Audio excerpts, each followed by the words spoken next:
Hey everyone! All right, so I'm trying something different today.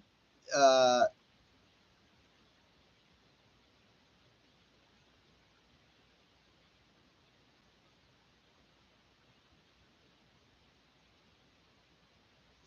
I'm trying something a little different today. So temporarily, I can't see. I'm very far away from the monitor.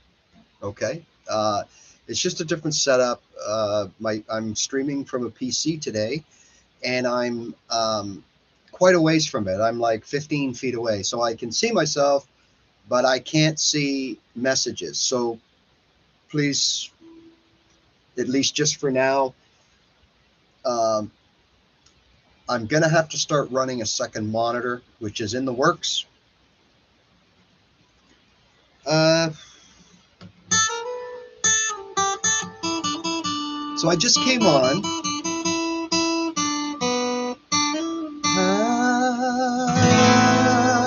I'm also testing a new microphone. I'm going to be doing videos of all this. I've been trying out new microphones for my live uh, uh, entertaining, like gigging. Okay. And so this is the second one. The first one was a Shure SM7DB, and this one is an AKG C414 or something like that. Anyways, or yeah, I think it's a C414 or something. And this is what they call a condenser mic. Now, I usually use a condenser mic on my day-to-day stuff. So I do my lives with a condenser, and also, in fact, this is it right here. I also do my when I make videos or I make song videos, that kind of stuff. I use this condenser mic right here. It's actually a pretty good one, or so I was told. It's called a MXL1, and it's kind of an obscure little mic. It's actually a Chinese-made mic, but it was made a long time ago, and I got it from a studio engineer who was doing a clear out, and I bought it for like $100. And he said, "Ray, I guarantee you," he said, I thought he said 300 and something dollars for this mic, which was a long time ago. He goes, "I guarantee you this is a really good mic." And I've known the guy forever. And so I bought it, and I didn't use it for the longest time. Well, geez, it sounds pretty good. Okay. But again, it's like anything. You don't know if you have a good dentist or a good doctor or a good mechanic until you find a better or worse one. And then you can say, "Oh, my guy's pretty good after all," or "My guy's not very good after all." So that's what I'm doing right now. Last week, and again, I'm going to put all this in a video for those of you out there that actually, are interested in stuff and want to know a little bit more about gear. Um, so I'll make a little video about it and all my findings and some samples and stuff. But in the meantime, now, so this mic that I'm using right now is actually about a $1,500 mic where I live. It probably could be a little less where you live, and it could also be a lot more. And I can already tell the difference. Like, I can tell I'm not sophisticated with my setup. It may look that way, but I'm not sophisticated with my setup. I try to keep things, just like I tell you guys about playing guitar, I try to keep things as simple as possible. And so, for example, I use a little mixer. My guitar goes into the mixer. My vocal goes into the mixer. And in this case, it's all coming from this one mic right here. So it's going into the mixer.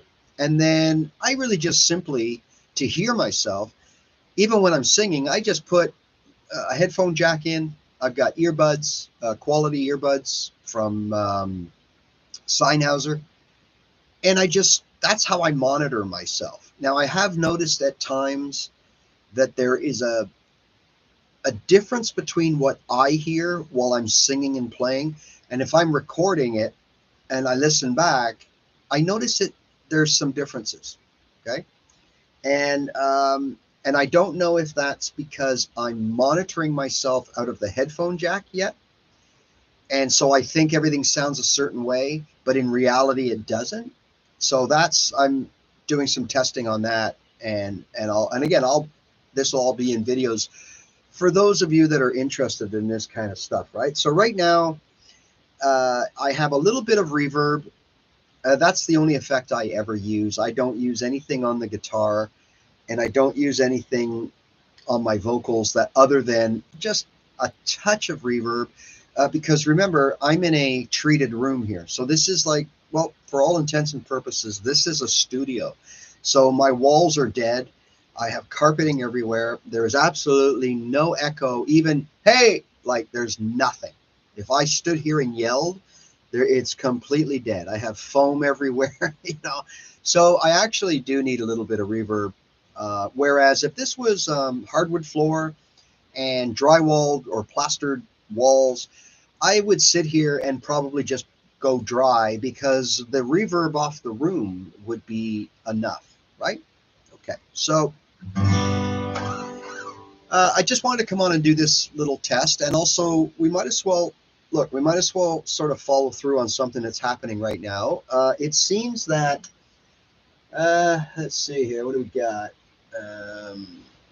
It seems that the latest video that I posted, where are we here? Videos. Let me just check the last count. I don't really check these things too often because I'm not hung up on it. You know, like, they say, okay, post a video and then check your analytics and see how your thumbnail is and rate your this and do that. I'm sorry, I just don't do that. I make the video, I don't edit, I just put it into like iMovie. And yeah, like if I want to put a little bit of words on the screen, or if something is ridiculous, like there's, for whatever reason, I stopped and there's dead space, I'll just cut that out. But I don't do any manipulation whatsoever on any of my videos, or, whether I'm singing and it's music or it's instructional. I don't do any editing. I don't change things. It is what it is, right? So basically, this last one, so it was released 3 days ago, and it's definitely catered to beginners. And it really isn't much other than to reinforce with all my beginners out there that there's nothing wrong with being a beginner guitar player, an early journey guitar player, or whatever you want to call it. You've got to start somewhere. But this video is important to watch, not only if you've just bought a guitar, but if you are in your first 6 months or so. Watch this video. There's no secret sauce in there, but there's common sense. And the most obvious one is, don't get distracted and don't bite off too much. Okay? That is so important. I can't tell you and emphasize how important that is. And even for those of you that have been playing for a few years, and you're past all this stuff, right? And you're playing open chords, you're playing bar chords, you're doing all this stuff, all right? Wherever you are, make sure that you really do become a jack of it, okay? Like, become a master. You don't want to be a jack of all trades. You want to be a master at one instead of a jack of 6, because that will not, in the end, take you as far as knowing one thing and being a master at it. And that one thing could very well be scales. It could be I know a guy who started playing about 6 years ago, and then kind of didn't see him for a while. And when I saw him again, he was really sounding good. Like, he was doing all the little, and he had adopted a little slide, a little, cylinder for his finger. And he was doing a lot of the slide stuff.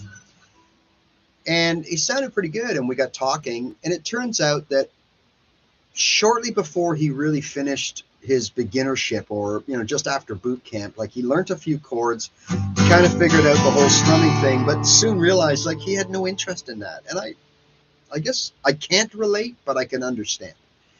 And he had no interest in that, and he just right away was drawn to that whole twanging of the strings that you hear in a lot of like low beats per minute songs, and the way they kind of twang the notes and slide the notes from one to another. And that's what he just started to concentrate on, and he got really good at it. And he can't play chords.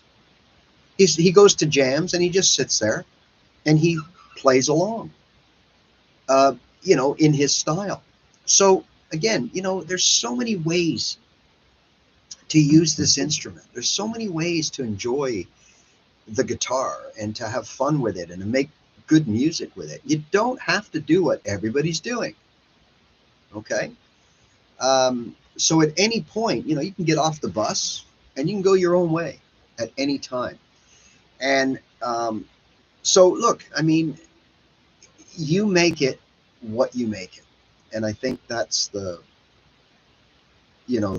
whole key point of that video.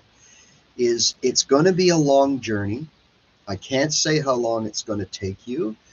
If I told you 5 years, then that's kind of demoralizing, right? Like, if someone, when I picked up this guitar, if someone said, "Hey, Ray, it'll be 5 years before you really sound any good," I probably would have not bothered. But there's that carrot that's dangled, right? And okay, next month you'll be playing this, and okay, next month you'll be playing this, and oh, you're gonna sound better a month from now. And they keep dangling that carrot, and you keep going and following. And yeah, at some point you look back and go, wow, I'm getting pretty good at this, right? So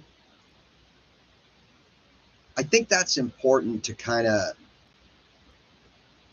keep in mind, right? That there are people that probably within a year of learning, they're in a band, they're playing rhythm guitar, they're playing bar chords, they're doing all this stuff, they're being musical. Absolutely, because maybe, just maybe, their brain is wired a little differently than ours. Maybe they had a little bit of musical training when they were younger, right?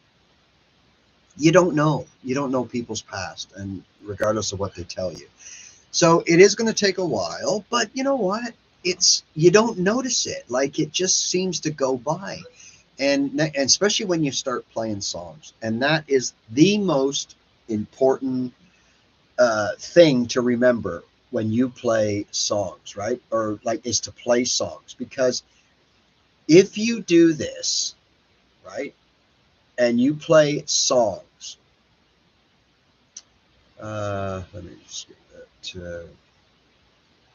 All right, so when you start playing songs, let me just give you an example of something really simple. Okay, so let's go to, I always have, that's the problem. You have so many songs that you've played, you kind of forget things, right? So, we talk about, or I talk about, the simplicity of keeping it to 3 chords at the beginning, 2 even, right? And you kind of think, well, what can I do with just 3 chords? And there's so many things you can do.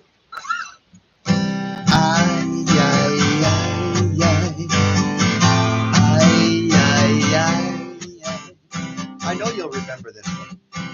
The lady that I know just came from Colombia. She smiled because I did not understand. Oh, I did not understand. Then she held up some marijuana. She said it was the best in all the land. And I said, no, no, no, no, I don't smoke it no more. I'm tired of waking up on the floor. No, thank you, please, it only makes me sneeze. Then it makes it hard to find the door. Okay, now, so easy to strum. 3 simple, basic chords right? And now you're making music. Now you're having fun. Now you're enjoying yourself, right? Now, if you were to say, and I'm not telling you to learn this song, but let's say you were to, this is one of your songs, and you learn that song, right? And remember, we forget about, don't worry about intros, riffs, licks, solos, any of that stuff. Just play the bones, the outline of the song. Now, by doing that, what we're doing is we're creating, you know, like in concussion testing, there's a baseline, or in any kind of testing, you need something to compare it to, right? So we're talking about mics earlier. This is this is what I've been using. So now I've got something different I'm trying out, but that's my baseline. So this mic will be judged like the other mic was judged that I used last week on the base of this one, the original one, right? Because that sets the base. So it's important to use one song. And I'll tell you what mine is. Mine is Country Roads by John Denver. And every time I play it, I get copyrighted. Whoever holds that publishing is really strict on it. And but that's my bass song. So what I mean by that is you have a bass song, right? So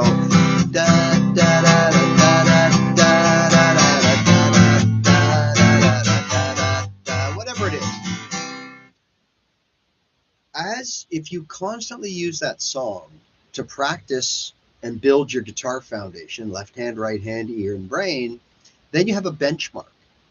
Okay, so you can record yourself, or you can just keep a random memory. It's always best to record yourself. You don't have to be plugged in. You're not looking for vocal quality at this point, or even, you know, sound or whatever. You just want to see how you're doing. So you just put your phone up, hit record, put your phone on a holder, and away you go.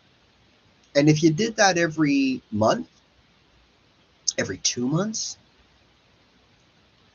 and then took a flip through them chronologically. Oh, that's a big fancy word, right? That I just learned. So chronologically means in numerical order. So if you start out at the first time you did it, and you watch 10 little clips of a couple of minutes each, by the time you got to the last few, you should and could and probably are noticing a difference. You're noticing a difference in your strumming. It might be a little tighter, it might be more precise. It might have already more of a touch to it. Remember, I talk about touch and feel a lot. And that's like this something you can't really put your finger on, right? It's a touch and feel thing. You can't really sit there and say, well, you know, this is how you acquire touch and feel. I can't explain it to you other than touch your strings softer than you are. That's kind of silly, right? So that's something that comes through evolution. That's those little things that nobody really shows you how to do it. You just figure it out. And that's where your ear comes in with your guitar foundation, is because your ear says, you know what, this is sounding a little bit harsh. Even though it's a song, it's kind of harsh. So your ear is telling you, sending a signal to your brain that says, hey, we got to mellow out the strumming here. And so your brain says, okay, let's see what we can do, right? And it's things like that that I found benefited me by recording myself.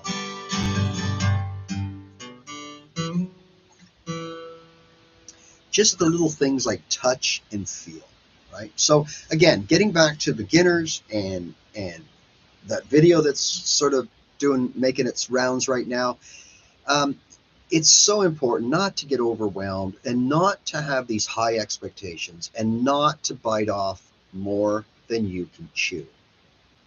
Because in the end, I'm going to tell you, it'll look like a messy room. You're going to have bits and pieces of everything all over the floor instead of one nice pile, right? And that's just better. And then once you've mastered that, then you can take in a little more and take in a little more. And whatever you take in, there's no rule that says now you got to learn this. No, it's whatever you want to learn. But it's so important. Okay. And, it's funny because it's hard to come up with, hundreds of videos when really all you need is, to be honest, I could probably do all this 10 videos, put them up there and say, all right, see you later. Have fun. Let me know how it worked out for you in a year. Honestly, because everything else is really just, well, I don't know, it's just fluff. Like, it's fluff. Like I see some of these videos and they're talking about the little pentatonic houses and all this stuff. And it's great. It's all good stuff, but it's fluff. Because remember what I always tell you? It's great to see all these things, but I know there's some people watching, probably a lot of people watching right now, that have no idea what a pentatonic house is, what a pentatonic tail is. That's another word, or what the second position of the pentatonic is. You don't know. I didn't know for 5 years or more. I just thought it was just that one pentatonic shape. Boom, done. Played in every key, and we're off to the races. I didn't know there was second position, third position, fourth position, fifth position. I didn't know any of that stuff. Right? And I still don't know. Okay?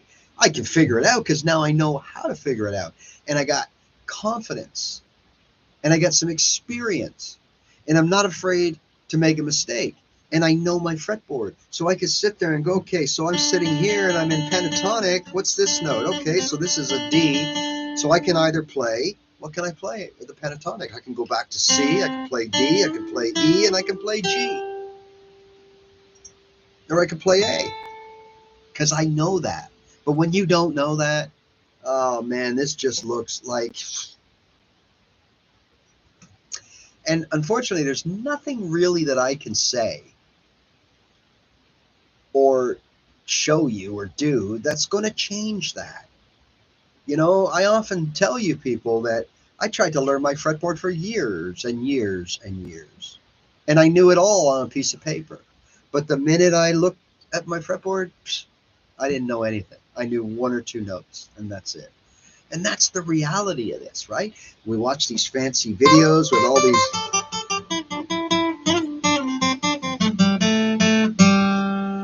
And you know what? What I just did, honestly, is so easy. It really is.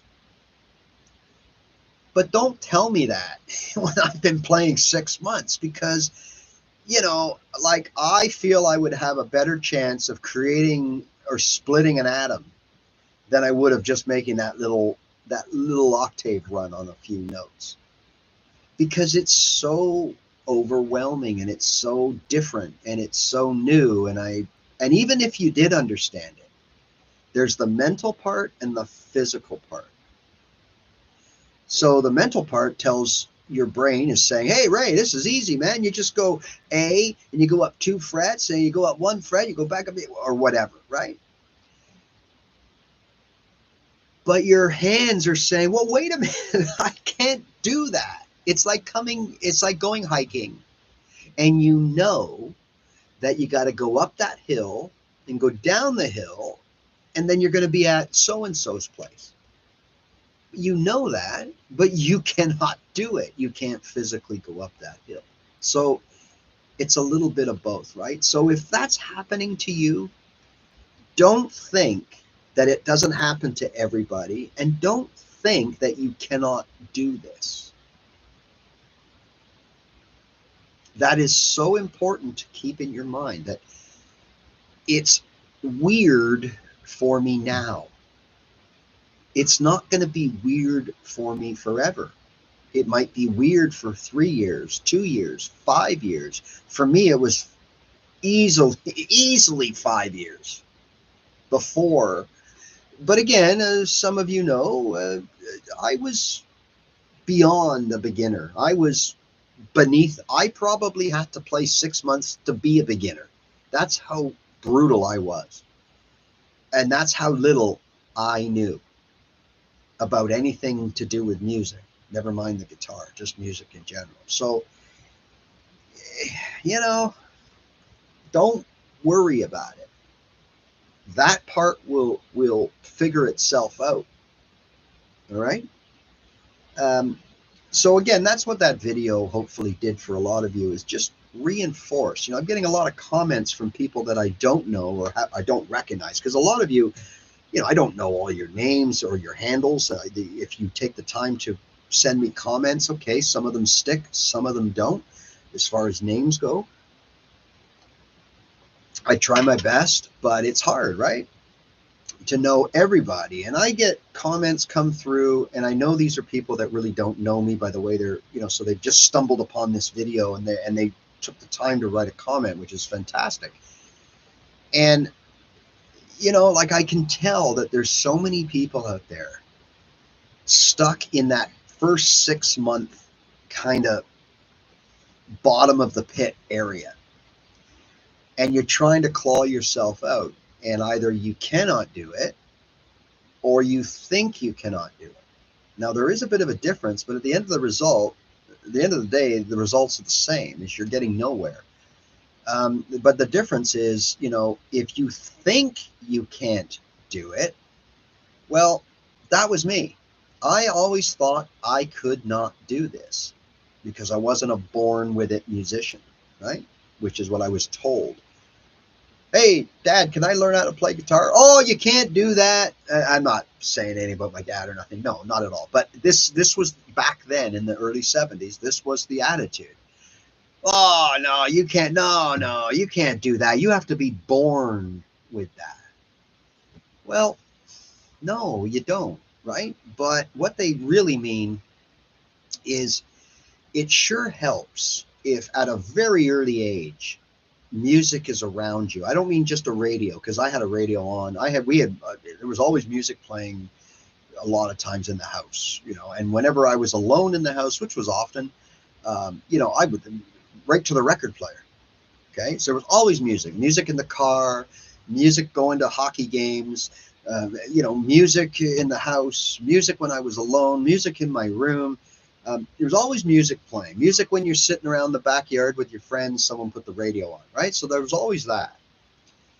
But, a lot of people think, and it does help, if at an early age, someone explained to you what a bass is and what they're playing a lead guitar, or what a chord is, or a note, do, re, mi, fa, sol, anything. And it would be even better if, like, someone put a flute or a recorder in your hand, or gave you a guitar and said, here, if you do this, this, and this, that's a G chord. Just play that all day. And then you spend maybe a week in the summer just going around with a guitar playing a G chord. Well, you're already ahead, right? There's something being planted in your brain. That definitely helps, right? But I was like, none of that. Okay, so I was fighting on two fronts. I was fighting on, I don't understand this. I can't physically do this. And then on the other front was mentally kept saying to myself, you're fooling yourself. This is going to crash and burn while you're wasting your time. You're not a musician. So when those three things, or any one or two of those three things, are in your head, it makes this even harder, right? And again, then that guy comes along, and that girl comes along, and she picks up a guitar, and after 6 or 7 months, she's playing amazing songs and doing some finger picking and picking out some notes, playing some scales, right? And it's like, what's wrong with me? Well, there's nothing wrong with you. That's just us as human beings, right? So anyways, I wanted to just point out, if people that are joining here and don't know what's going on, right? Check out my last video. I think it's probably, I don't know how your page looks, but on mine, it's usually the first under the videos tab. And it's called Beginners Don't Do What I Did, right? Start learning this way. And it's basically the strategy to start your guitar journey, right? Play 2 or 3 chords from the same key, and you don't have to know that. I give you that information, which chords, and use those as your, like I did with that song, use those chords as a way to build your guitar foundation. And any of those 3 sets, is there 3 sets or it could be 4 sets? So there's C, D, G, C, F, G, D, A, G, and E, A, D. Any of those sets, so 4 sets. They're all split up into different keys. And then whichever one you choose, like for example, if you were lucky enough and somewhere down the line someone already showed you and you know how to play an E chord or an A chord, well, pick one of the sets that has the E or the A in them, because then you already know one. You only have to learn 2 more, right? When I say learn, I mean transition to and from. I don't mean just, okay, that's how you play an A chord. I don't consider that you know how to play that A chord yet. But when you can play that A chord and flip it to a D chord and come back to the A chord, now you know how to play A and D. That's the way I look at it, right? So if you already know one of those chords, then pick a set that you already know one. So you only have to learn 2. And if you know already 2, well, then you're way ahead of the game, right? So once you've selected that, you go to the inner Google and find songs with those 3 chords. Not just those 3 chords with other chords, those 3 chords only. And there are tons of them out there, okay? Find a song that hey, I know that song. That was a great song. Yeah. Or it could be you might get lucky and it's like one of your all-time favorite songs and it has these 3 chords and you're learning those 3 chords and you're ahead, right? Because then, right, now we're at that point where we have a benchmark. We have a baseline. So now we can play that song, and it will sound terrible at first. You'll be playing it with all downs.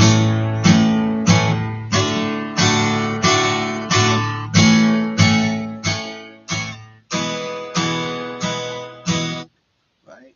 That's okay. You record yourself. A month later, right, you might be playing it like this.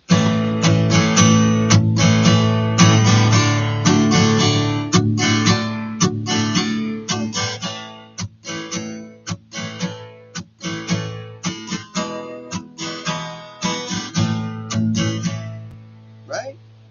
And then maybe a month later, you're playing it.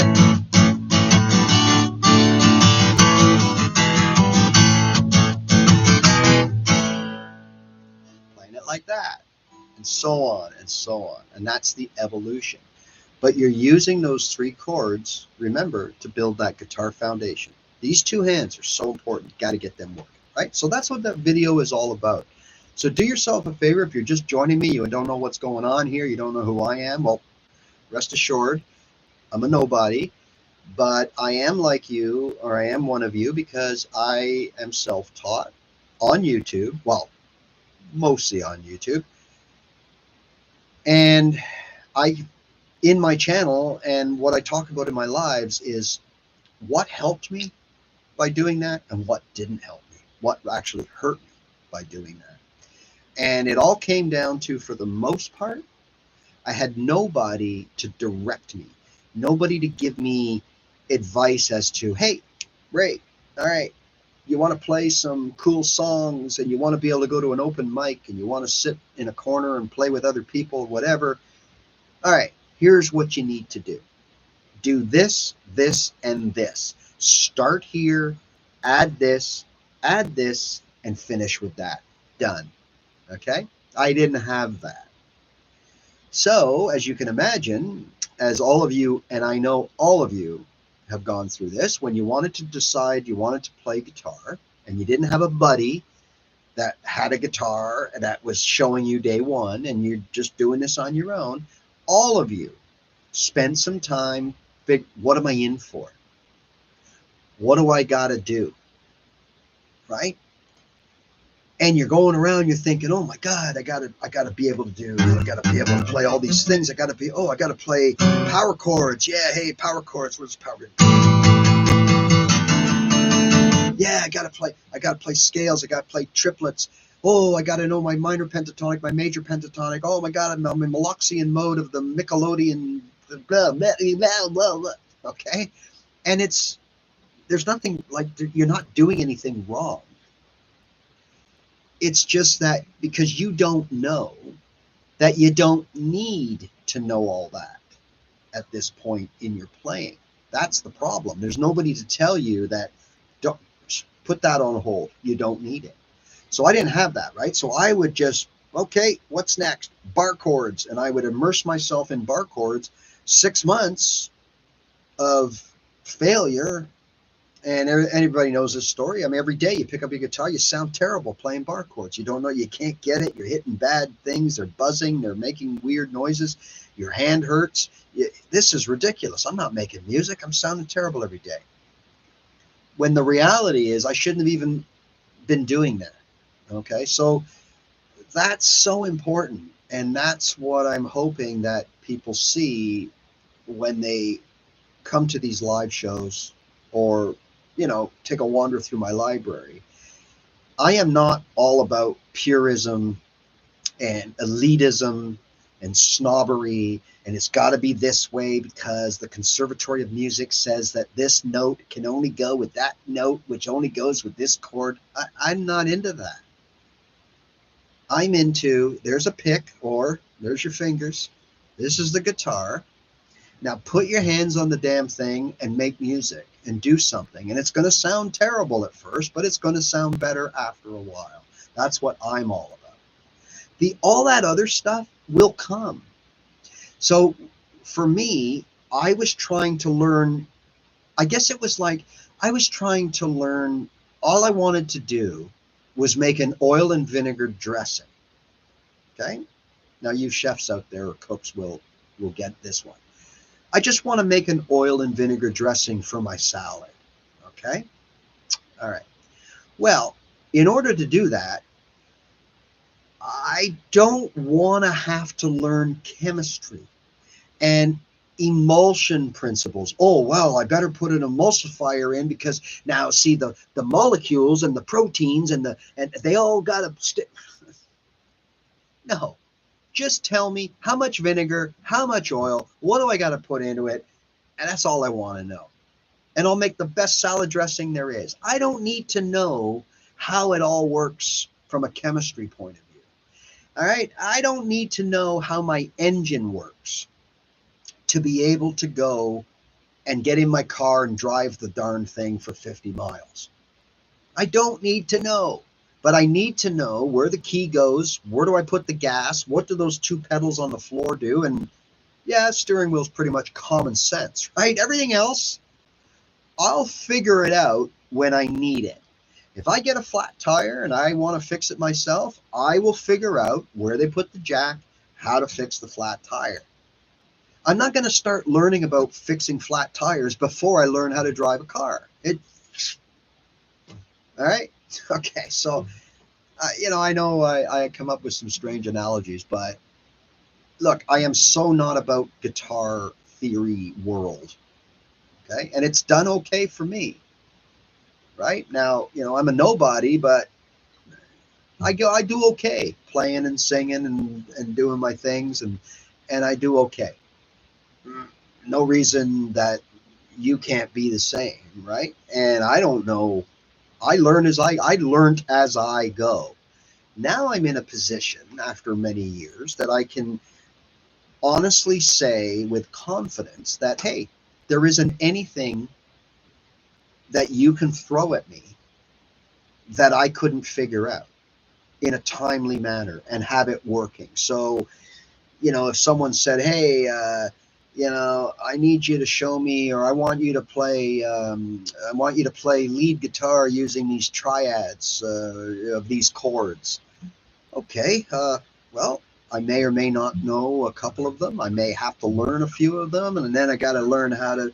But because I have this guitar foundation, I have confidence, and I've been doing this a while, I'll figure it out, whether it's today, tomorrow, next week, or if I had to get, and I've done this, like I've had to do certain things. I played with some people in a band at a gig, and I had to learn 3 or 4 songs. But I not only learn the songs, I had to learn my parts, when they wanted me to do something, when they didn't, what I had to do at this time, what I had to do at that time, part of the song. And it wasn't easy, but because you've got a foundation and you've got the confidence, it's really not that difficult. So again, you're not there yet, at you early beginners, right? You're struggling. You're holding on to the rope. Every day is a struggle. Every day is okay. I can't do anything about that. Nobody can. And that's the thing you have to remember when you watch those fancy videos. Nobody will get you playing guitar in 30 minutes. Never mind 30 hours, and forget 30 days even. It's probably not going to happen. In 30 days, you might know how to,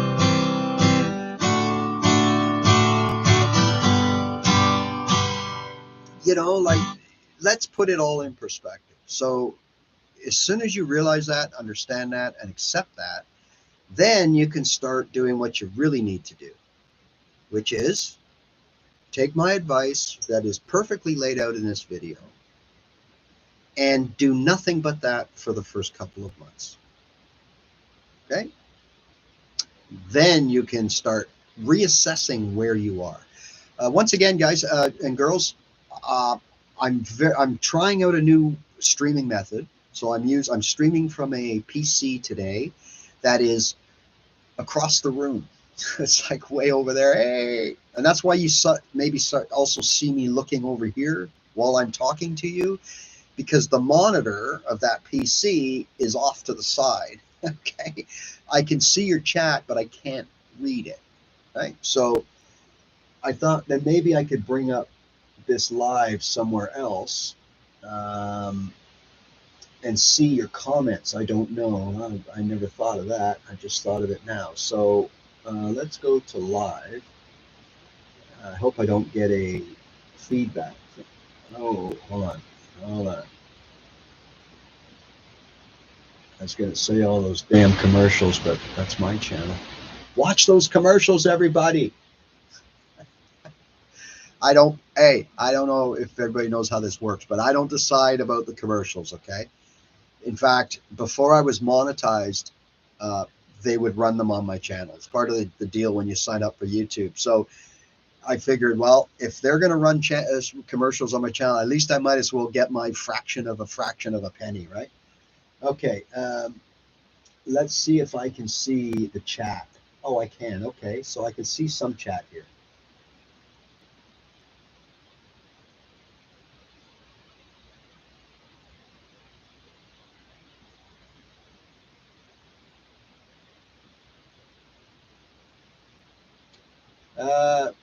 Hello from Ireland. Yes. Hi, Derry Jerry. Jeff's Guitars. Welcome. I think I saw Randy in there somewhere. And I think I saw Jeff. He's probably at the restaurant getting things ready. Kate Tate. Yeah, there we go. Okay. So again, sorry for not seeing Barb. Barb is here.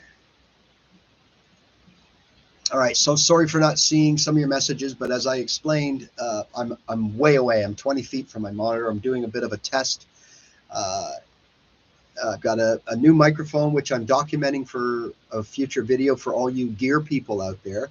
And if you're recording yourself, you may be just using your phone.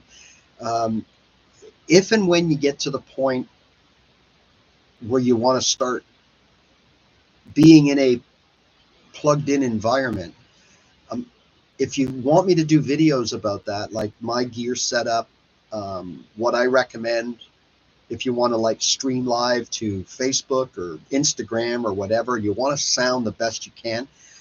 So for me, it all started during COVID. Before COVID, I was plodding along, doing my own thing. I had a what do you call a residency, I guess. I had an every Friday night gig at this one bistro, and I had an every Saturday gig at a place where I live called the Elora Mill. And of course, everything came crashing down. And I noticed all these musicians online, and people were throwing money at them. People, and I thought, boy, do they ever sound good? Like, honestly, like they sounded like you were at a concert. And I didn't know anything about that. I didn't know how to do that. And I thought, well, how hard could it be? I do this when I play live. So all I got to do is figure out how to get that signal when I play live into the internet. Ah, piece of cake. Yeah. So by the time I figured it out, everybody wasn't at home anymore. But anyways, so if any of you, it really does make a difference when you properly record yourself. And this will help you too if you are thinking of going to open mics.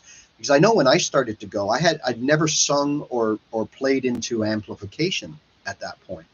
And then all of a sudden I go to this place, there's a little stage, I get up there, they plug in my guitar, they put a mic in front of me, and I'm like, and I went test 1, 2, and it was like, oh my God, this sounds so weird. Like, there's no way I couldn't sing. And everything sounded weird and supercharged. So look, I know it's easy to say, go do this and get that and do that. But, for those of you that you can get into this wired arena for yourself for very little. I mean, you already have a phone, whether it's an iPhone or an Android phone. You already have that. That's your big piece of the puzzle, because that's going to record you. If you want this type of sound where you can add a little reverb, make your guitar sound maybe a little more or less than your voice or whatever, or you can add all the kinds of effects you want on your guitar or your voice. If you want that kind of flexibility, then realistically you're looking at a low-end cheap mixer, some cables, some adapters, which are little cables that turn when you have two ends that don't match, but they got to go together. There's usually a gizmo called an adapter that will plug each one in, and now you got a seamless thing. And really, that's all this is. So for honestly, a few $100 tops, you could now be, instead of just singing into your phone or playing into your phone, you could actually be hardwired like into your recording device. And the difference is night and day. And when you start hearing yourself sound that way, wow. And for me, I had that moment at a music festival that I went to. And this was quite a ways back. And I was a regular consumer of, beeraholic beverages. And I'd had a few. And they had this open mic stage set up at this music festival. And of course, I'd only been up a couple times, and I was like a deer in a headlight. But I had been playing acoustically, around my basement with friends or kitchen parties and things like that. And I never, I went up there, and this was professional sound. So this wasn't some Joe in the back of a bakery and setting up a microphone and a speaker. This was professional sound with an audio engineer and all that stuff. And I remember when I went like this, and I went test 1, 2, 3, and they had these monitors right in front of you, like right, blowing it up as you see when you're watching concerts. Now, a lot of people go with the in-ears now, but even now still, and back in the day, there was those wedge monitors on the floor, and those were that's so the musician you can hear yourself, not only hear yourself, but in clarity detail. And that is so that you don't blow your voice out trying to sing over the noise of the crowd or the bandmates or whatever. But when I first did that and went test 1, 2, 1, 2, and I heard that lush, beautiful sound, I'm like, wow. And it's so inspiring and motivating, because it makes you sound so good. Because, you never sound the way you think you do, right? Because that's our inner ear. listening to us. Like we've all gone through that. You record, even as a kid, I can remember going into one of those tape recorders, right? Cassettes, and going, "Hey everybody, this is Super Ray here, and I'm talking to you," whatever, and then listen to it back and going, "Oh my God, is that what I sound like?" Because you don't think you sound that way. So you got to get over that. But when you hear yourself in the proper amplification with the right effects, man, well, it's addictive is what it is. Okay, it's addictive, and it just spurs you forward. So if you have interest, I know I have a few videos that I shot way back when I first started this channel, because there was going to be more gear on it, but then the guitar end just sort of really took off. I will make more if there's an interest. I will make more about certain gear I use, how to plug it in, how to set things up. I'll do my gear. I'll take a video of the behind the scenes. Again, I keep looking. I know I'm looking away, but it's because I'm looking at the monitor where I am, which is over there. And if you're just joining me, a little late checking your questions because I can't see the monitor. So I've just rigged up a laptop here, and hopefully that will help me see some more of the questions, right? Yeah, Jeff, thanks for that comment. That helps because it's about being clear. All right, so the difference is lately I've been doing more hard wiring into the internet when I stream, where up until maybe a few weeks ago, everything was Wi-Fi through my iPhone for the most part, right? And then I started, people started saying that there was some buffering issues or whatever. Now, of course, it could be my end. And all we have to go by is what we see on our phones, and it says, full bars or whatever. And you think, okay, well, it can't be my problem. Well, I guess that doesn't really mean it's not my problem. It could still be my problem, but it could also be at any point. It's an internet. It's all little pieces, together. So some of the issues could be on the user end, and some of them could be on my end. It's really irrelevant. So what I did was I got an iPad Pro, and that even though the camera is like crap, it allows you to plug directly in hardwired with a hub to get the internet. And it seemed that whenever I was on my iPad, even though the camera is kind of not as good, and there were issues with the chat not remaining on the screen, so I don't always see the chat, people started mentioning that the signal was smoother. So now what I'm doing is I'm streaming through my new PC, which is a very powerful PC. It's got about 48 gigs of RAM. It's got the newest NVIDIA graphics card. I mean, I'm set. I got all the high-end internet, and so that's what I'm doing here. I've got my camera. It's just a webcam, HD webcam plugged into it, and I'm streaming through the internet. So that's why I guess it's smoother. And that's what I intend to be doing on a regular basis. But there are still going to be times that I'll just throw on my iPhone or whatever. But so that's already an important little piece of the puzzle right there, right? And you don't know until you do it. You can get by on your phone for sure, but it's better to be hardwired, right? So thanks for that comment. Oh yeah, no, Randy, it's still here. Here, hold on a second. Hold on a second. There's the Wonderwall quilt. There's the Wonderwall.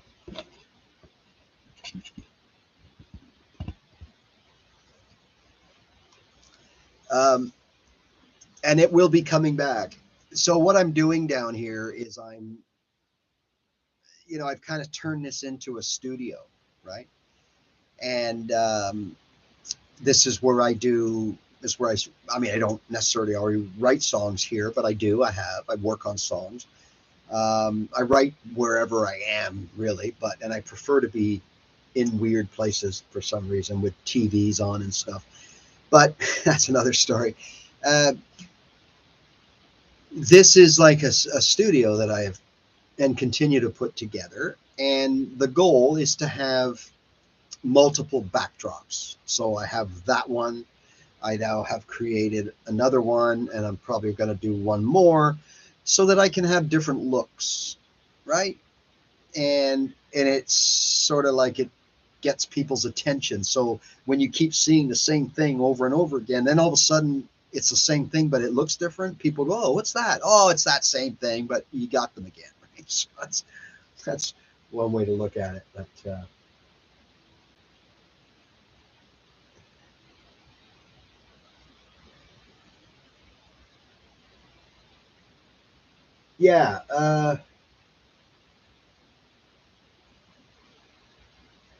yeah, it's you're never going to do as long as you're not one of these sensitive people that will look at a recording and you're not maybe faring quite well in that recording, and you let it really upset you or get into your head. Okay, remember, it's like the minute you go public with anything, not that you're going public, but you are watching yourself, you're open to self scrutiny and other people's scrutiny, and it can be a little tough, and it can be hard on the brain. It can be hard on the ego, I guess, or self confidence. So be careful of that. But for the most part, yeah. And also, don't get carried away when you hear something and it sounds great, and you think, "Hey, I don't have to push myself anymore because I'm there. I made it, and I sound great." Well, believe me, it has a way of kind of reversing. Like you sound really good, and then I guess it's as you like anything, as you continue to get better and better, you hit some plateaus. So you get to a point where you sound, "Hey, I sound great," and then you hit a plateau, and then you're not sounding any better, and then in your mind you're thinking you're sounding worse because you're not getting any better, and it can, so just, I think you guys know that. Take it for what it is, right? Be objective. It's so important to be able to sit and listen to yourself and go, I do it all the time still, right? I'm addicted to backing tracks. Like, I sit here and put backing tracks on, or I listen to Radio Paradise, and I just play along, and I'm addicted to it. And then, you know what? Sometimes maybe your guitar's out of tune, and a lot of times what it is these backing tracks could be electrical based, meaning electric guitar riffs, like or whatever, and your acoustic guitar doesn't sound right with it, right? And you could be off, maybe you're not tuned right, or maybe the backing track is tuned down a little bit, like a lot of rock music is a half a step down, they call it, right, where they tune the E down to the D. So their G chord, you look at them and they're playing a G chord, and it's not sounding like your G note because they've tuned down that string. So you're not actually playing a G, you're playing a G flat or something like that, and you're going to sound a little off, right? So that happens to me quite a bit too, and I know better than to get all freaked out and discouraged, but that can affect you because you're thinking, "Oh my God, I suck. I sound terrible. I'm actually putting videos out and I sound like this." Like, but no, it's not that. It's just, it is what it is, and we have good days and we have bad days. So as long as you remember that, yeah, recording yourself is so important, but uh, start recording yourself when you're ready, the best possible way, right? So I don't know what happens when you put your iPhone 10 feet away or 6 feet away. You can't put it too close because I think the microphone, it's too much going in. Like if you sit there and you play and you're hammering on into your iPhone and your phone is right here, it's like anything. It's too much and it spikes and it just sounds garbled. Like it doesn't sound as good, even though these phones have fantastic mics in them now. It's not going to sound that great. So you got to figure out the placement. How far away should the phone be, right? So to solve all that, you just go get a mixer. You play into the mixer. You sing into the mixer. And then it's one cable USB into the back of your phone. So you can hear yourself in the mixer, what you sound like, plug it into your phone, hit record, and now it doesn't matter if your phone's here, if it's in the next neighborhood. As long as it's connected by cable, now you've got control of your sound. It's going to sound smoother. It's going to sound more professional. You're not going to hear, and again, I'm in a treated room. What if you're in your kitchen and you're playing into your iPhone? You're going to hear all kinds of acoustic thing going on. Your voice is going to sound tinnier and airier, right? All those things affect your sound and can affect the self-image you have about your sound, about your singing. Mostly it's singing, right? People are really self-conscious, me included, about singing. So, you know, again, you got to kind of keep everything in perspective. And that's why I always suggest, when you can, you don't need all kinds of stuff, but a little investment here and there, and you'll really notice a difference, right? Hi, JVI.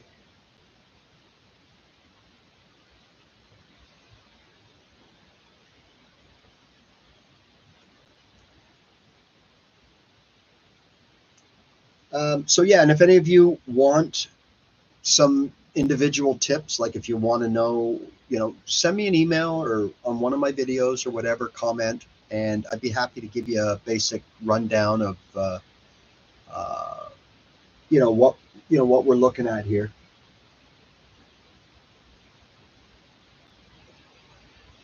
You know, to get you going, what you need, uh, you know, that kind of stuff, right? It does, I will warn you, it does get a little addictive, and you do get to the point where you just feel like you're always needing stuff, right? I'm pretty sure that, in fact, I know in the first few months that I started, just before I started this YouTube channel, uh, you know, I know my Amazon guy and me were first name basis, because I was constantly needing little adapters and dongles and cables and, you know, little things like that constantly, right? But again, my goal is a little bit different than what yours would be. So I felt that I needed to be a little bit bigger, better, stronger, clearer, faster, whatever, and therefore, you know, that. But you don't have to. I mean, a small little, a basic, as long as your mixer should be USB. Make sure if you're going to buy a mixer, it's a USB mixer. Now, there are analog mixers, there are powered mixers, there are passive mixers, there's all kinds of mixers. Make sure that you have a USB output, and it's usually, they may have changed them now or changed them because of the new technologies, but they're usually those USB-B cables. Those are the weird looking ones. They actually also known as printer cables. And that's what they are. So on the back of your mixer, you'll have a slot. You plug that in, and the other end of the USB cable is your typical USB cable, right? That we all know and love, that goes into everything. So then you're thinking, okay, well, I got an iPhone and I got a USB mixer. Now, at the bottom of my iPhone on the older ones is what they call the lightning port, right? Well, your thing won't go in there. On the newer ones, they're USB-C. And again, your typical USB-A, that flat one we all know and love, won't go in there either. So depending on your device that you're using to record, an Android phone, right? Most Androids now have the USB-C to charge, and that's your main port.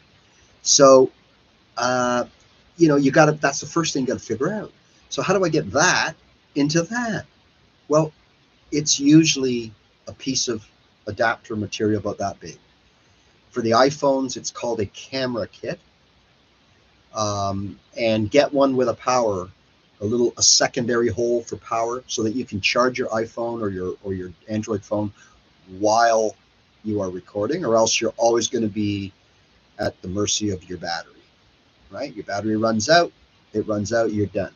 Okay, so make sure you have that. For iPhones or iPads with the Lightning port, you're looking at about $30, and but it's quality, it works, and your mixer USB out of your mixer goes into the bottom of that, which goes into your phone. So now anything that you hear coming out of the headphones of your mixer is being put straight into your phone. So when you hit record on the camera app, or Facebook, or Instagram, or YouTube, or wherever, then it will stream from the camera. The visual will come from the camera of your phone. Hi, everybody, right? But more importantly, the audio will be coming from the mixer, not just what's coming out of your guitar in your mouth over an open room. That's so important. That's a game changer. So now you're talking professional sound, right? In a sense. And now I can put a little reverb like I have here, just a touch of reverb. Or some of you might want different effects. Your mixer that you buy will have some built-in effects on it.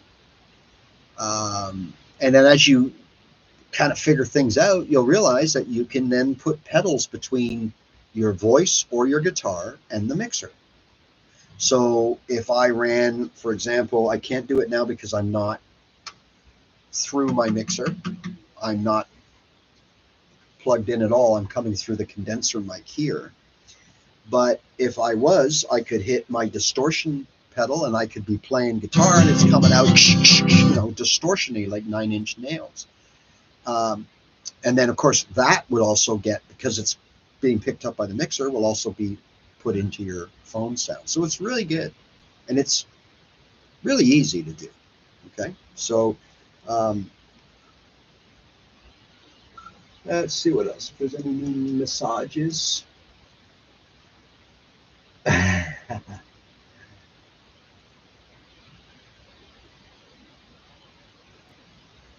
Yeah, Barb, there are, what you're going to need, there are all kinds of, just like buying a guitar. You can buy a guitar for as cheap as $200, right? Now, it's not going to be the same as the guitar you pay $1,000 for. Well, the same with mixers. But one thing that, what you pay for in a mixer, you pay for generally these few things. You pay for the amount of inputs you have. Now, what does that mean? Well, that means how many things can you connect to your mixer. So what you want to do is say, well, what am I going to do? What do I want to record? You want to record your guitar. That's one input. You want to record, hey, you want to record your voice. That's the second input, right? Now, for the most part, that's it. If you want to be able to run like I do, in this case, you've also, you guys hear me do this. Of course, I have my volume turned off, but look.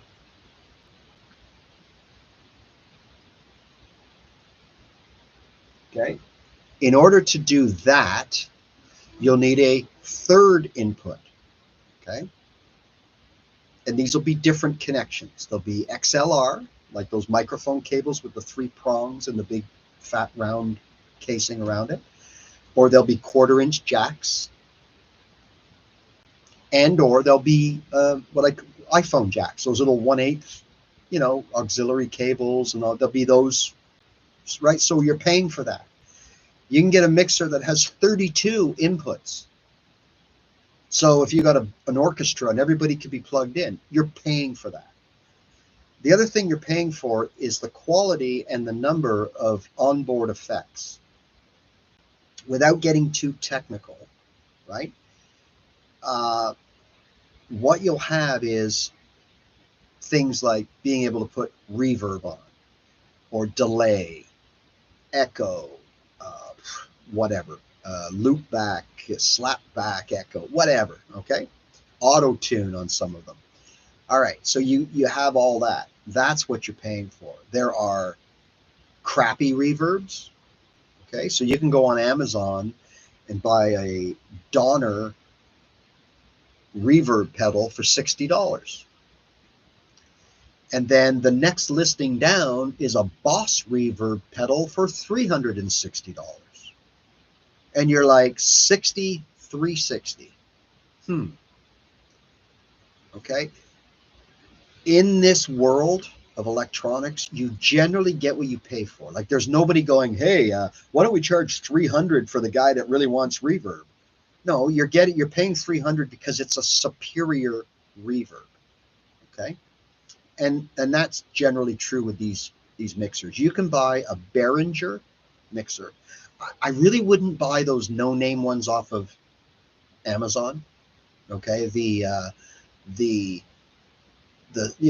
Scenics Pro or the Little Bee or the Bumblebee or something. I wouldn't do that, because those are not only everything is the cheapest possible component, but they're slapped together cheap too. I wouldn't do that. I would at least buy a brand name. Now, Behringer is a low-end brand name. It's the No Frills of Groceries, or it's the, you know what I mean? It's they're low-end stuff, but there still is a bit of a quality standard there. Now, some will argue that, and rightly so. I wouldn't personally go that route myself, but if it was just for a podcast and you're talking, yeah, I'd go with a $100 Behringer 2-input mixer, no problem. But for guitars and effects and vocals and USB outs and all that, no. Right now, you're listening to me on a Yamaha MG10XU. MG10XU. I don't know what the current price is. I think I bought this Canadian dollars number of years ago for about $225. And it's Yamaha make good equipment. This is a good, solid mixer. It gets great reviews. The effects, I really like the way I sound in this. I also have what's called a Soundcraft mixer. It's made in England. They're actually almost like professional boards. They get all the sliders on them and all that stuff. And it was a little more because it's got 12 inputs. So I could have 12 things connected at the same time. My Yamaha has 8 inputs. So, you don't have to spend a lot of money, but don't go super cheap on that. And I think the one I have, the MG10, I might be wrong, but I think that's the first. I think they have a 6, a 4, a 6, an 8, and that means I think it's got how many outputs are in it or whatever. They do have smaller mixers, but I don't know if they're USB. Now, that could have changed because since the world of streaming has only been really, it's only been in the last X amount of years that people have been streaming. They now may add USB. You need a USB to be able to stream effectively, a USB mixer. And I think they've added, to the low-end ones, they've added some USB fixtures. So you might want to check the Yamaha series and see which is the lowest one that is USB. Okay? And, of course, I can answer any other questions if you have specific questions. Again, I mentioned Behringer. There are other brands. There's Zoom. There's Mackie. These are all good quality names. Zoom, Mackie. Again, the Behringer would not be quality, but the bang for the buck is good. Okay. I think the effects aren't the greatest. There was something about them. There was a bit of a failure rate here and there. I know my local music shop stopped carrying Behringer because of the returns were coming back that I guess were higher than other brands, so they stopped carrying them. But you know what? A bang for the buck. There's nothing wrong with them. And having said that, there's people that use Behringer stuff for years and years and years and never have any problems. So again, it all comes down to, if you want me to spend your money, I really don't care how much it costs, but it's your money and you decide. But if you can, I would go with a brand name. And again, you don't have to go high end. And the other high-end thing, the thing that you pay on a mixer, is the outputs. Does it have what they call auxiliary sends? Well, you probably don't really care, because that's more for if we're a band and I want to hear something in my mix that's different to yours and that's different, that's going to the front of the house, and then they have these. You don't need that just to sit and stream yourself to Facebook or YouTube or make quality videos. You don't need that. Okay, so that's what you're paying for. So inputs, the general quality of the effects, the electronics on the board itself, and the outputs. That's what you're paying for. And the name, like anything by Boss, is going to be $50 more because it's got the name Boss on it, right? And I've had some Boss pedals that were terrible, so you can't always go by that either. But so that's what you're paying for. You probably already have headphones, and you just run an aux cable out of your phone jack on the mixer, put it on your thing, and now you can hear yourself perfectly while you sing and entertain the whole world, right?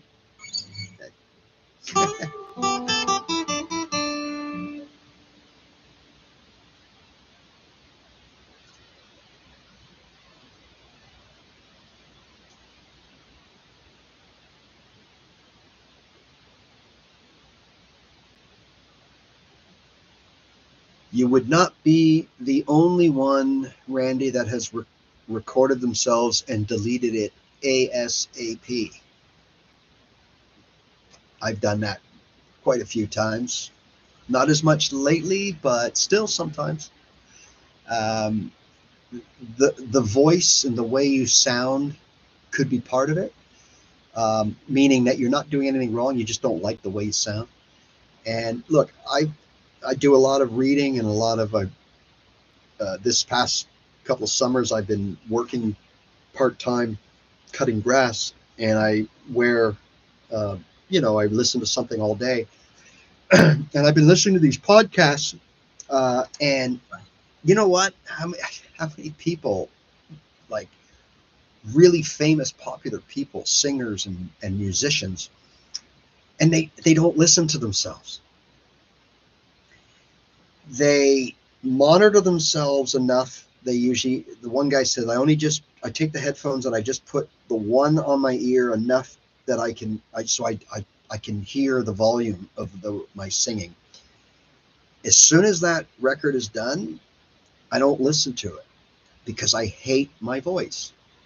Rod Stewart is well documented as saying he hates his voice. There's so many people that hate their voice. So if you record something, and I got to say I'm one of them, not hate Rod Stewart's voice or whatever, hate my voice. It's so natural to do, and you just gotta. Wow, it's a toughie. It takes a long time where you have confidence in your voice. So how does that affect us? Well, learning to vocalize in a way is like learning to play the drums. There's no way that we can mute ourselves. So what I mean by that is, like, if you're learning electric guitar, you could just play through an amp with headphones and nobody hears you. Or I showed you that Boss GT100 guitar effects processor I have. You plug it in, the out goes into your ears, and you can sit there and play electric guitar all day. Nobody that's not sitting next to you they just don't hear you. Well, when you're trying to sing, there's no way, unless you actually put yourself in a phone booth, like an encapsulated booth, and most of us can't do that. You're going to have people hearing you, whether it's your neighbors, it's your family, it's your friends, people down the hall, whatever. And remember, as you sing and your voice travels, it tends to denigrate. So if someone is 100 feet away and you're singing and you're sounding pretty good right now, by the time that signal, those audio waves get to that person, they might be hearing a very different version of your voice than you're hearing. It won't be good. So, it makes us so self-conscious. So now we only practice when we're alone. Now we only practice, and that's tough. you know. I always said to myself, and I always thought I was just being stupid and crazy, but then I heard a professional say it. I used to say to myself, the best vocal booth that I have at my disposal for, well, not free, but it's already there, and that's my car. So let's say you drive to work every day and it's a 20-minute drive. You got 20 minutes. You can belt your brains out and nobody's going to hear you. And it's cool because it's like acoustically you're sealed in. So you know what I mean? So keep that one in mind too. So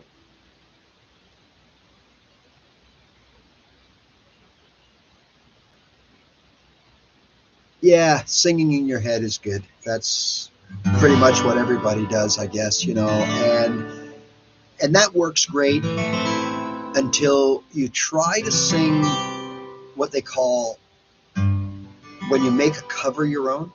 So when you try to change a cover so that it's completely your own, but you still hear the original recording in your head and the original singer, and he might be or she might be higher or lower than you.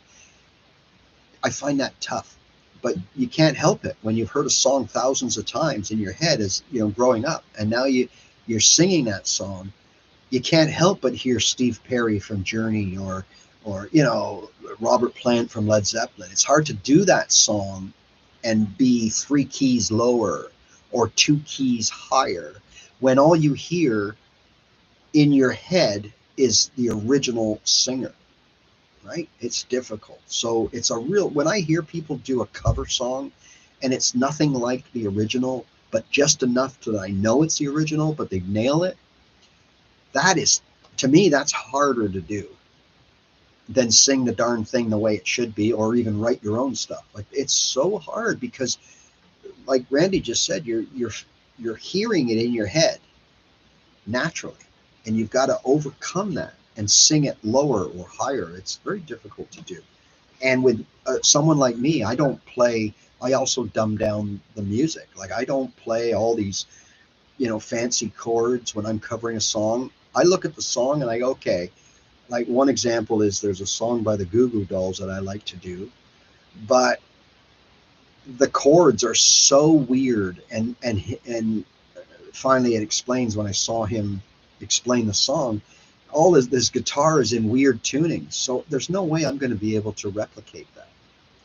So I basically just took the general vibe of the song, and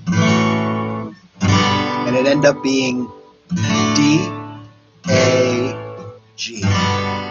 Sometimes I use a cake. I give up forever to touch you, and I know that you feel me somehow. You're the closest to heaven I'll ever be, and I don't want to go home right now. Right? I know you know the song. I just dummied it down to the 3 basic chords. So if someone heard me play it and they were one of those people, they'd go, oh, dude, that's not, you're cheating. Well, no, I'm making it fit my voice and putting my voice on these chords to create an overall sound that is resemblance of the song and allows me to perform the song in my voice. That's what I'm doing. I'm not cheating. I'm not, whatever you want to call it, right? So that's, again, when you're fighting those, I call them demons in your head. You're trying to sound like Mick Jagger, but you can't. Or you're trying to sound like Frank Sinatra, but you can't. That can make things worse. But I know what you mean. And in your case, Randy, you're not singing, are you? You're just playing. So that's actually...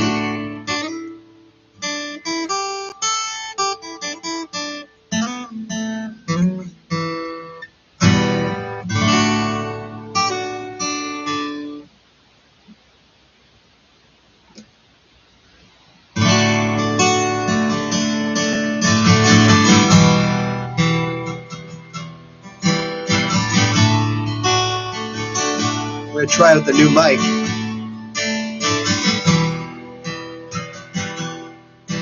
Well, I don't know where I'm going, and I really don't know where I belong. And I don't know who my daddy is. I don't really care, 'cause that's so wrong. I'm just looking for some answers, but I got no one to ask.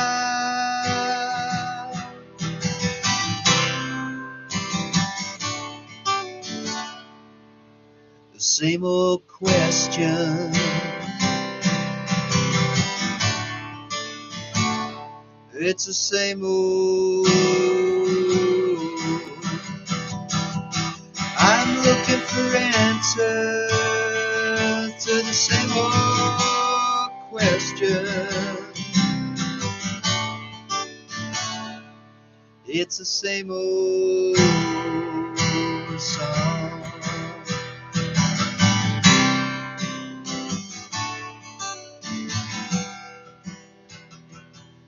Sometimes I cry myself to sleep, then I wake up just to laugh in people's faces. 'Cause I'm so tired of telling stories and those excuses just to fill life's empty places. 'Cause I'm just looking for some answers, but I got no one to ask.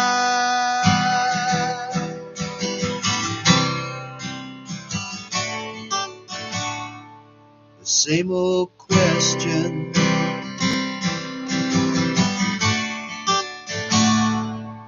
It's the same old song.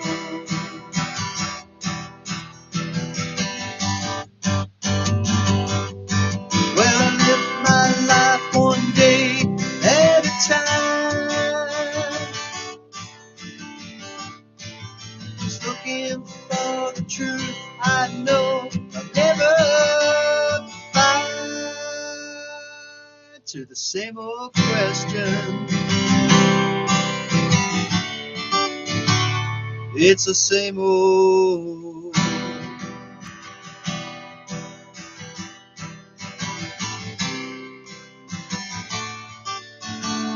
It's the same old song.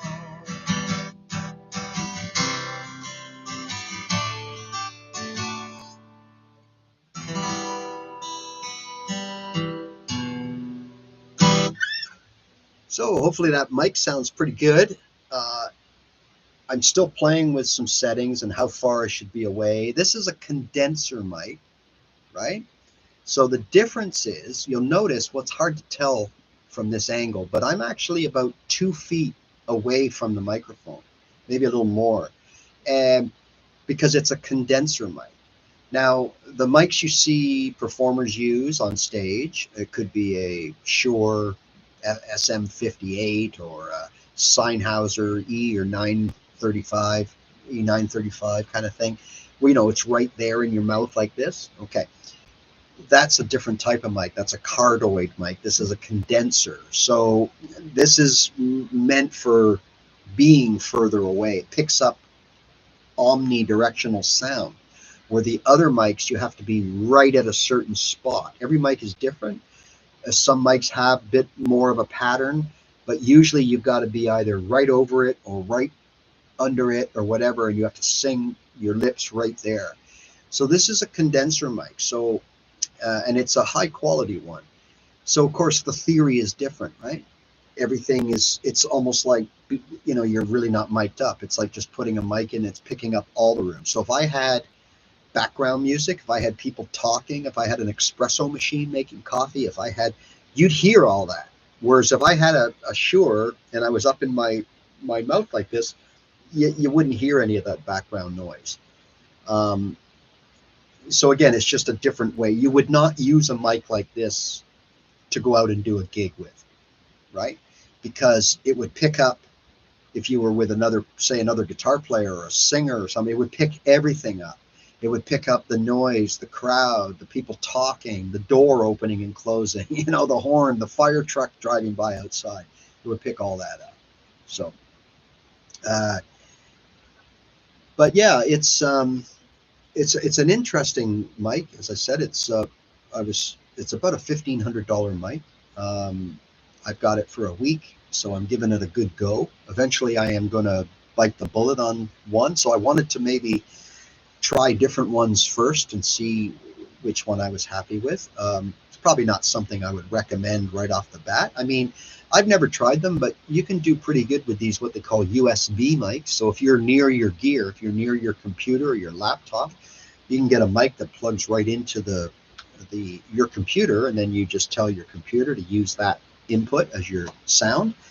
And I've heard people rave about these USB mics, and for relatively inexpensive price. But again, you don't know until you try it. And the best way to try it is to do something I'm doing now. Is you sing a song, you record it, and you analyze it from there, right? If it's right for your voice and stuff.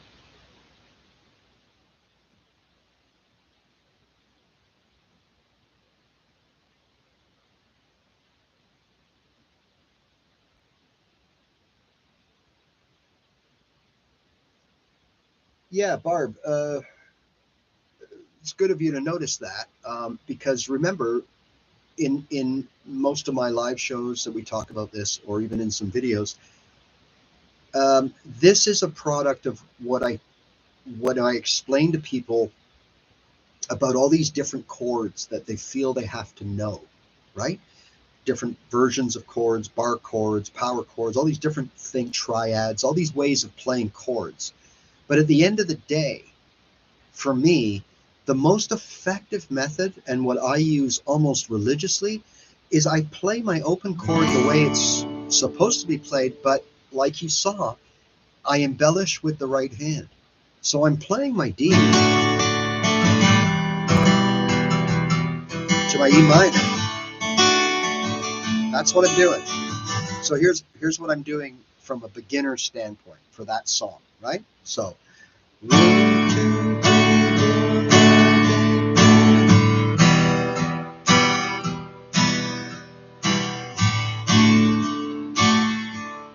Right? That's all I'm doing. That's the basic version, D, E minor. But like you said, I use like an arpeggiated type of approach. So I like to pick out the strings.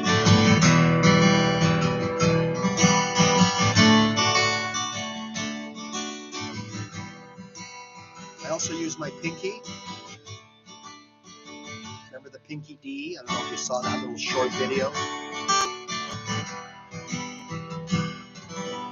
Okay, so again, what I always tell people is, before you take on other ways to play that D chord, make sure that you wring every possible quality you can out of the open version before you take on another learning thing, right? Because it's so much easier for me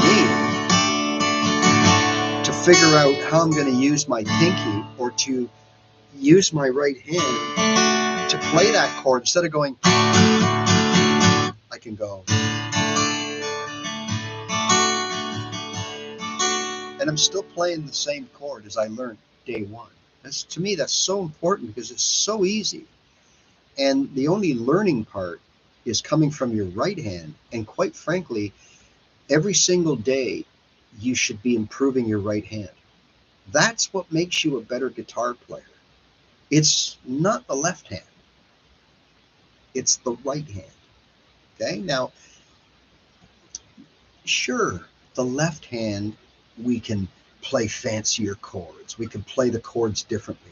We can, drop a finger off of one of the chords and put it back on. Like if you're playing like a G, right? We could sort of...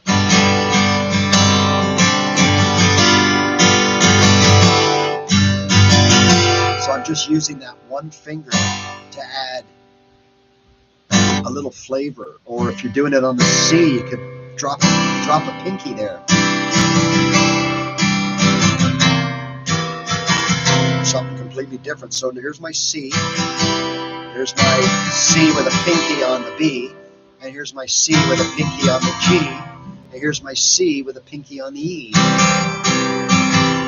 3 sort of different voicings from that same C chord without having to really disrupt the main architecture, what we learned day one.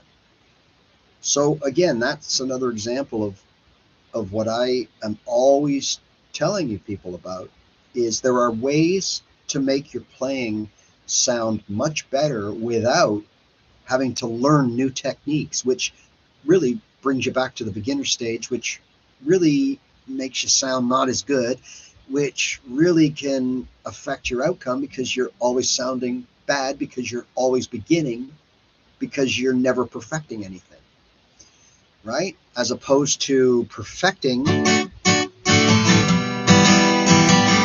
sounding good doing it, and that just makes you want to keep playing and keep playing and keep playing, and that's how you get better, right? You guys know how I end my videos. Just play your guitar.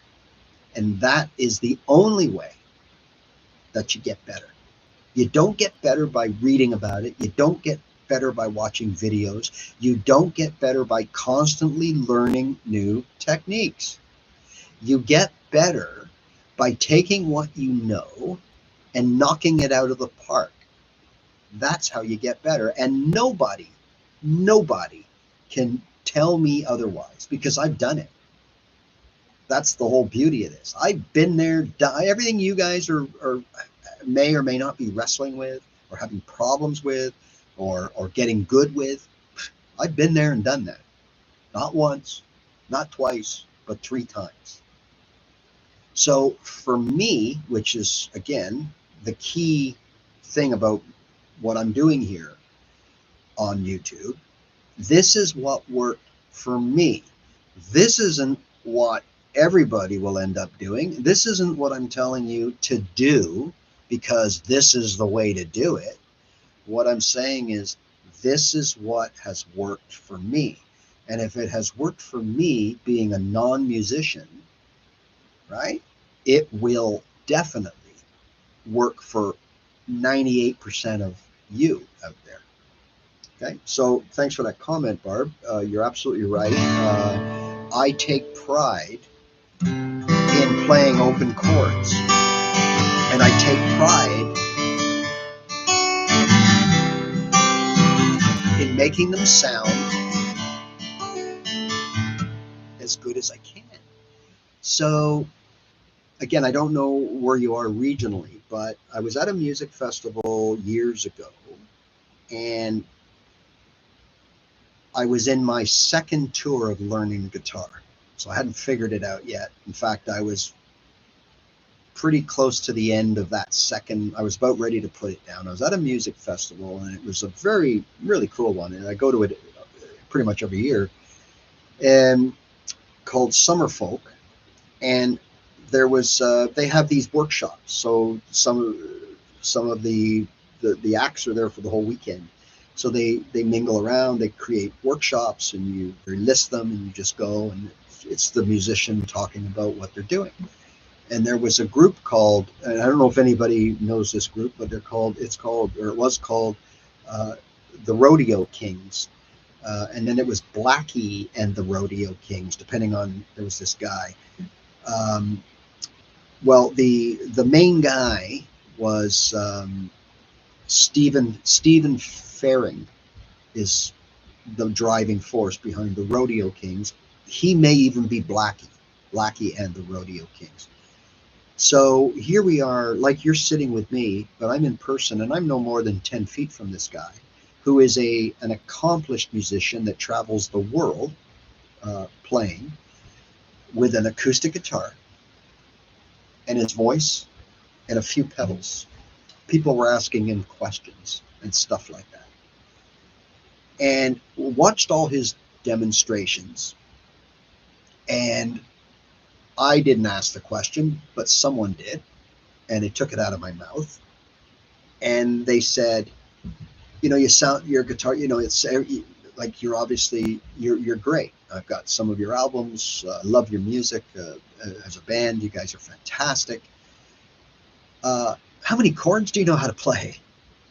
And he didn't answer it specifically, but he said, if I told you how many chords that I rely on, you'd probably be shocked. Now, if you don't know much about music, then it would be meaningless to you. But if you are someone who has been playing or trying to learn or been at the guitar for a period of time, he said, if I told you how many, and he goes, I really don't know how many that I rely on, but he says, you could probably count them on one hand. I was like, what? No way.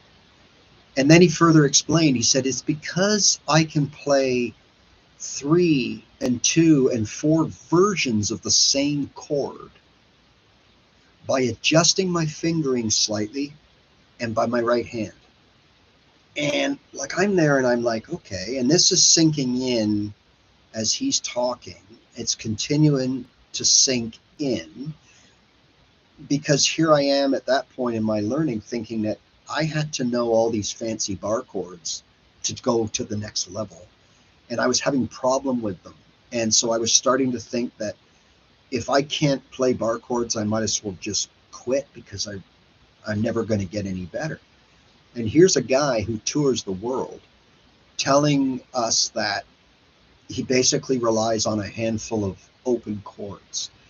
And he says, I play a couple of bar chords because I have to, but then I go right back to my open chords. But he goes, for example, and he showed us a D that he plays, and he goes, my D probably doesn't look like your D because this is the way it works for me.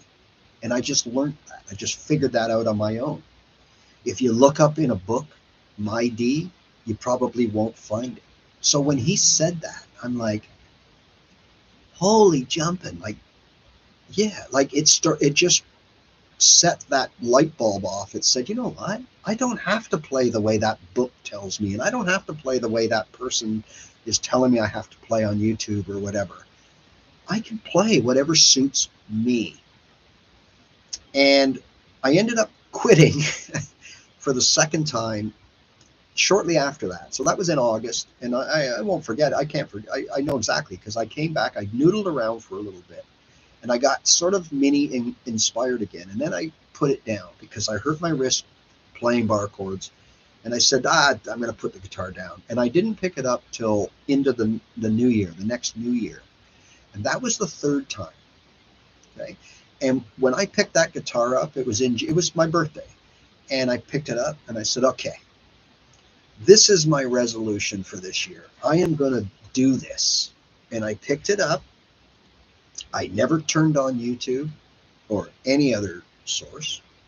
No books, no videos, no DVDs, nothing. And I just said, I'm going to play some open chords. And I sat down and I knew G and I knew C and I kind of knew D, but I was having trouble hitting it more often, missing than not.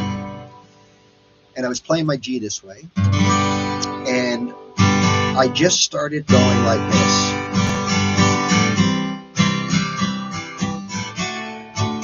And after I did that every day, and after about a week, 10 days, I started doing it like this.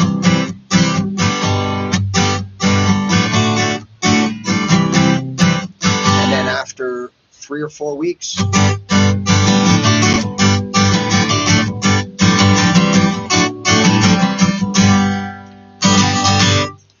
then I started learning other ways to play my chords. The pinky D, C, lift that finger up, put it back down. Play my G with my back fingers instead of my first fingers. I got my pinky, got this finger. Everything started to happen. I started to feel good about those 3 chords. And it was all because of what he said. It was all because he said, you know what? I don't play a bunch of stuff. He goes, I play a B minor. I get it. You got to play it. You got to learn a B minor. And he had another chord that he played, but for me, it was the F sharp minor. Once I learned those two, that's all I relied on for bar chords. That's it. Nothing else ever. And I just played open chords, and I just tried different fingerings, and I just lift it. So I'd be playing a C chord, and I'd lift my middle finger off. What did that sound like? Well, that's different. Not much. There is a subtle difference. And if I time it with a strum, like down, I can hear there's a difference, and it added something. And I just went from there. And like literally maybe 2 months, 3 months after that, I was with a bunch of people, friends, and I started playing. And someone said, "Hey, Ray, man, I haven't seen you for a while. You look, yeah, you're playing pretty good." Like, hey, all right, keep it up, because they all knew I was a beginner. And of course, and when there's gummies and alcohol involved, right? A lot of people forget how long you've been trying to learn guitar. So there was a couple of friends that they had it in their brain that I'd only been playing guitar like 6 months. Meanwhile, this is my second time that I had quit, and each time I played for a year, and each time there was gaps in between. So it was technically 3 years. But again, in that whole party atmosphere, these two guys kept thinking, they had it in their head that Ray's only been playing 6 months. So I just let them think that, because that takes the pressure off. And so they were thinking I'm only 6 months in, and they're like, "Oh my God, 6 months. I could barely play 2 chords in 6 months," and blah, blah, blah. Well, then I didn't see them again for about 4 to 6 weeks. And we got together, and we did this again. And I had improved. I could feel it. I could play, because I had started playing with backing tracks. So now I could play with them. I couldn't play with them before. They used to watch me, or I would kind of play with them for a bit, and then it would crash and burn because I would mess something up and then stop. I didn't want to be the fool. And now all of a sudden, here I am again playing 3 or 4 chords. That's it. G, C, D, A minor. Okay, basically was my repertoire. And it just so happens that the group I hung out with played a lot of key of C songs and G and stuff, so I could play along. And I would be playing, and not only them, but other people go, "Ray, like, what have you been doing? Something like, what have you been doing? I mean, it's only been a few weeks. Look, you're a mate. Like, what? And I started getting that, and of course that helped my confidence. But you know what it was? It really did go back to that music festival. It went back to a guy that is, basically he's not like he's not a Slash or an Eric Clapton, but in that genre, in that level of musicianship, of touring festival musicians, this guy's a star. Blackie and the Rodeo Kings, check them out. Great stuff if you're an acoustic guitar lover, like that kind of music. What's the other one? Blackberry Smoke, that kind of stuff. All acoustic, and it's that kind of music. And it all went back to what he said. And I never forgot that, right? Of keep it simple and make the simple sound as complicated as you can. And when you have someone coming to you thinking that you play all these crazy, super complicated chords and chord structures and things like that, and you show them and they go like, "What?" He goes, "That's the biggest mind blow. That's it. That's when you know you've accomplished something." So that always stayed with me. And from that day on, it was like when I picked up the guitar again in the new year, it was like, that's all I got to do. No pressure. It's off. I don't have to worry about all these other things. I can be like Blackie and the Rodeo Kings and just strum open chords. So that was my validation, because nobody on YouTube ever told me that. Like, I don't recall one person checking out their videos and them saying, "Of course, I'm going to show you this, but you don't need to know this. Just play 2 or 3 open chords. That's all. You can play thousands." No one ever told me that. All I ever heard going on YouTube was all these excruciatingly difficult techniques. Oh, play the fourth. Now I'm going to play a series of fourths, and then I'm going to move to the third. Now, if you move the third and you take it down, now you got to suspend it fourth. And well, you know what, guys? You might as well be reading a Chinese manuscript to me, because that means absolutely nothing to me. Maybe it does to you, but to me, nothing. But when someone says, here, take a G chord, instead of playing it this way, play it this way, and add your finger to this string. Oh, I get it. Yeah, that sounds cool, right? Okay, so, that was the game changer for me. And then I started watching guitar players in a whole different way. So now I'm watching to see things of what they're doing, and I'm realizing that across the board, it's pretty simple. These guys are doing simple things, but they're doing them different than you and I, because they're better and they're bigger and they're faster and they're stronger and they're more experienced and all that, and they're different level. But I get it now. And that was it for me. And I stayed on that course. And within, well, I can remember I did my first gig in April of that year. So I picked up the guitar in January. By April, I was playing little gigs where I knew about 20 songs, cover songs, basic versions, and 2 of my own songs that don't sound, I still sing those songs and do them, but they sound a little different because now I'm a little better. And it just went from there, all because of that. And you know who inspired this today was Barb, with that question or that comment about embellishment. And I assume that's kind of what you meant, is the way I play my open chords and the way I finish them, or the way I go from one to another. And yeah, right hand. So again, if you know your chords, whether it's 3, 6, or all of the open chords, that's great. But it's this hand that is going to make those chords stand out. So don't forget that. And always be working on making your D sound differently, making your C sound as good and different as you can. Try different things. Take off one finger at a time.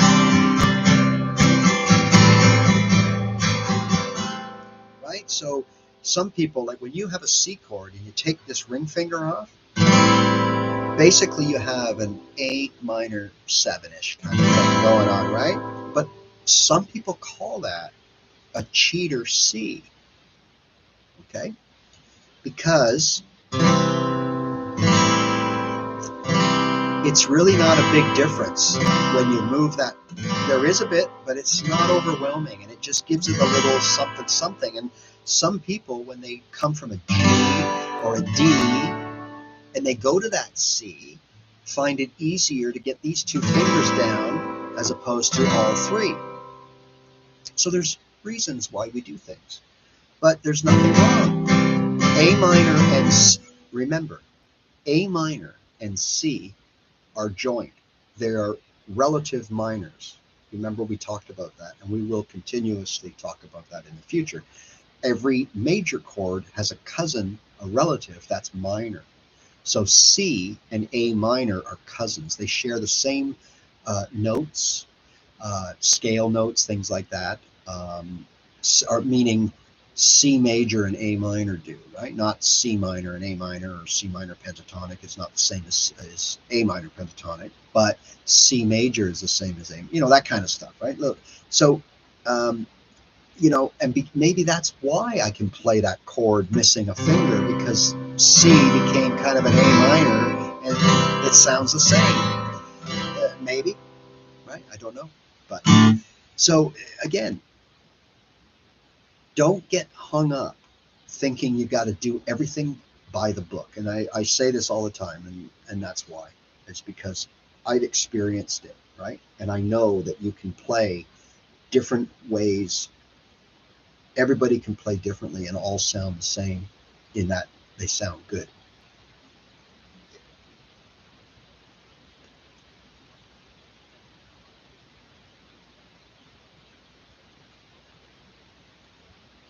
Oh yeah, Dave Matthews for sure.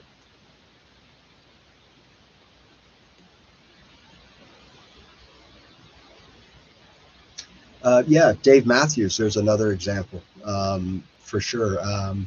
And even in a more complicated way, like John Mayer is a very good acoustic guitar player as well. But I find his stuff is a little bit out there for me, and for the average person, because he relies so much on triads and cheater chords that he has figured out from years and years of playing. But I think for the most part, we'll just call them triads. And uh,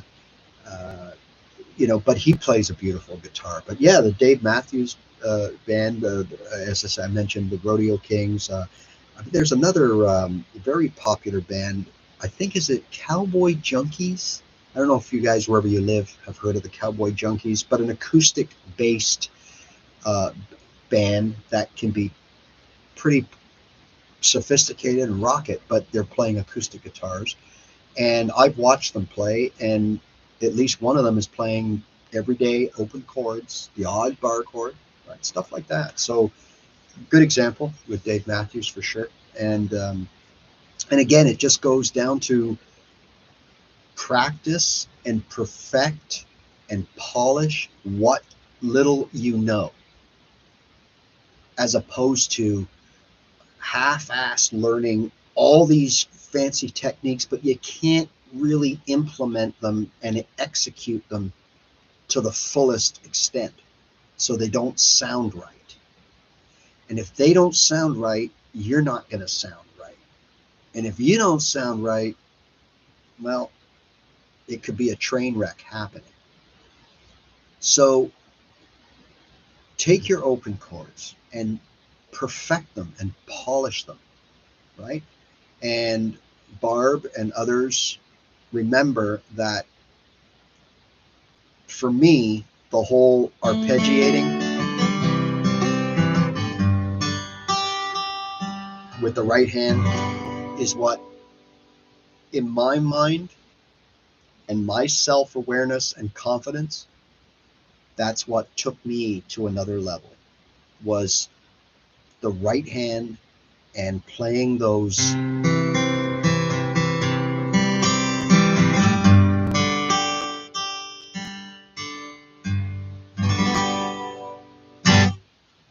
picking out my chords, not all the time, when I need to, when I want to. I have a couple of songs that I play all of them. Sometimes I just play them finger style. And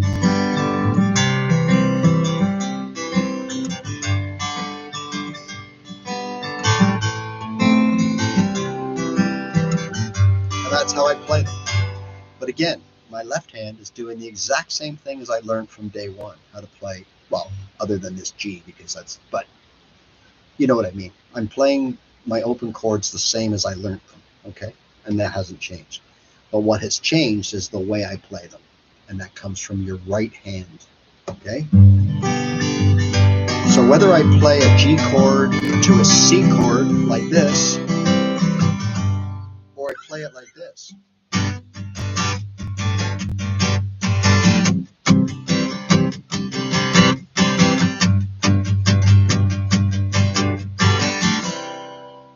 it's still a G and it's still a C, right?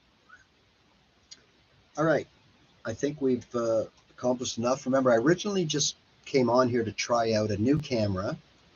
Well, not like new, it's just one that I got a hold of. This camera that I'm using right now, I got it for $10 at I don't know what they are in the States. I think they're the same name. We have up here, they're called Staples.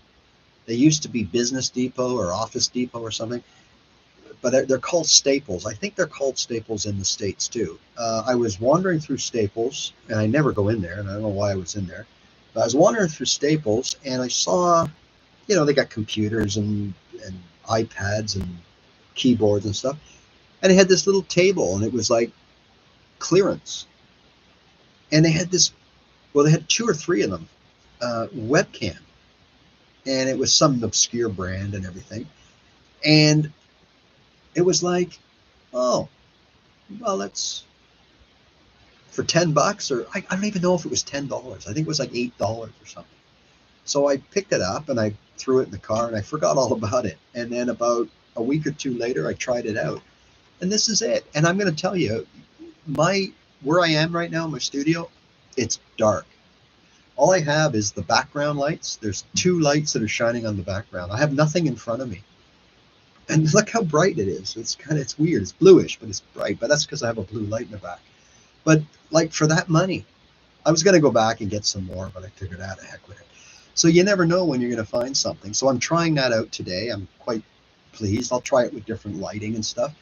And again, this mic is the reason I came on was to try this mic. It's a AKG C414, I think, and they tell me it's about $1,500. So I'm going to give this a going over. I'm going to make a couple of song videos and post them, and I'm expecting good things, for the sound. So, all right. Again, thank you for joining me. I know it wasn't the usual thing today, but something a little bit different, and hopefully some of you out there got some really inner bits of cool wisdom that you can take with you to the practice arena. But we'll be back for the beginner show on Tuesday, and the more advanced show on Thursday. And in the meantime, hey, just play your guitar, right? See you later.